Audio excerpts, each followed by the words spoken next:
लेकिन कुछ लोग निरंतर बिना कुछ सोचे प्रयास करते रहते हैं और सफलता भी प्राप्त करते हैं। ऐसी ही एक कहानी है डॉक्टर शशि जोशी की, जो राजकीय कन्या हाई स्कूल बांगीधार सल्ट में सहायक अध्यापिका हैं। कविता लिखने का उनका शौक कब जुनून बन गया, जानते हैं डॉक्टर शशि जोशी से।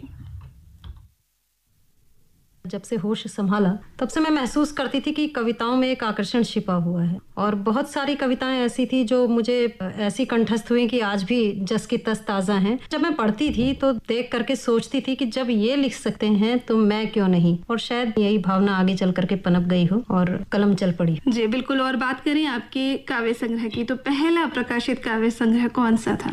जी, मेरा पहला काव्य संग्रह सन 2007 में आया था। उसका शीर्षक था नई उड़ान। तो वो एक गजल संग्रह था जिसमें मैंने जो अपनी लेखनी थी उसी के बारे में व्यक्त किया भी था कि नई नई उड़ान है, तंग आसमान है, ख्वाब की जमीन पर रेत का मकान है। वाह, आपकी अपनी लिखी हुई कविता जो आपके दिल के बहुत ज्यादा करीब है, वो कविता हमारे श्रोता भी आपसे सुनना चाहेंगे। बिल्कुल बिल्कुल मैम। मेरा अब ज्यादातर लेखन बच्चियों के लिए समर्पित है, क्योंकि मैं एक अध्यापिका हूँ। इस नाते मैं उन्हीं के लिए लिखती भी हूँ कि बच्चियों को ज्यादा से ज्यादा प्रेरणा मिले। तो उनके लिए मैंने एक गीत लिखा था, वो आपको मैं सुनाना चाहूंगी।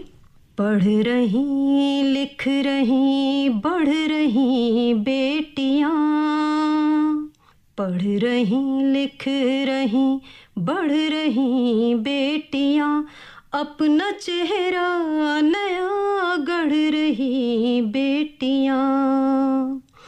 वो धरा हो, गगन हो के हो अंतरिक्ष, रास्तों से नए देखती हैं क्षितिज। वो धरा हो, गगन हो कि हो अंतरिक्ष, रास्तों से नए देखती हैं क्षितिज। फूल में, शूल में, दर्द की धूल में, फूल में, शूल में, दर्द की धूल में, लड़ रही, चढ़ रही हैं नई सीढ़ियाँ, पढ़ रही, लिख रही। बहुत सुंदर कविता है आपकी, और मेरे मन में इस समय एक जिज्ञासा ये जाग रही है कि क्या कविता लेखन के अलावा अन्य विधाओं में भी लिखती हैं?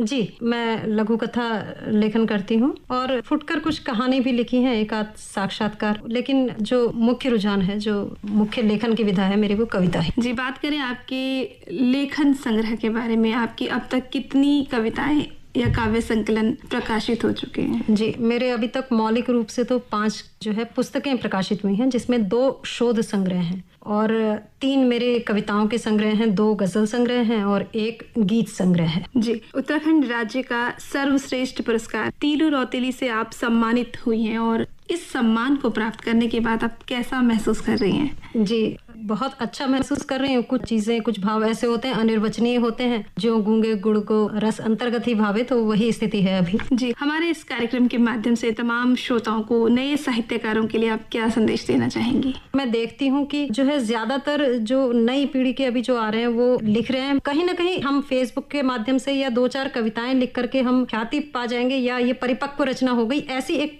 प्रवृत्ति भी पनप रही है। तो मैं ये कहना चाहूँगी कि धैर्य की बहुत ज़रूरत है, और एक जो है लंबा अनुभव और समय सींचता है, तब एक मंझी हुई रचना निकल करके आती है।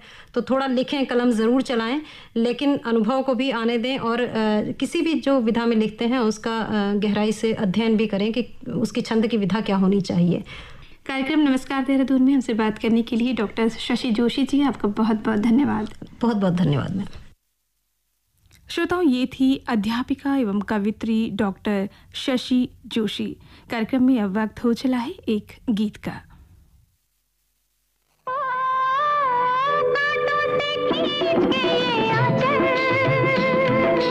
तोड़ के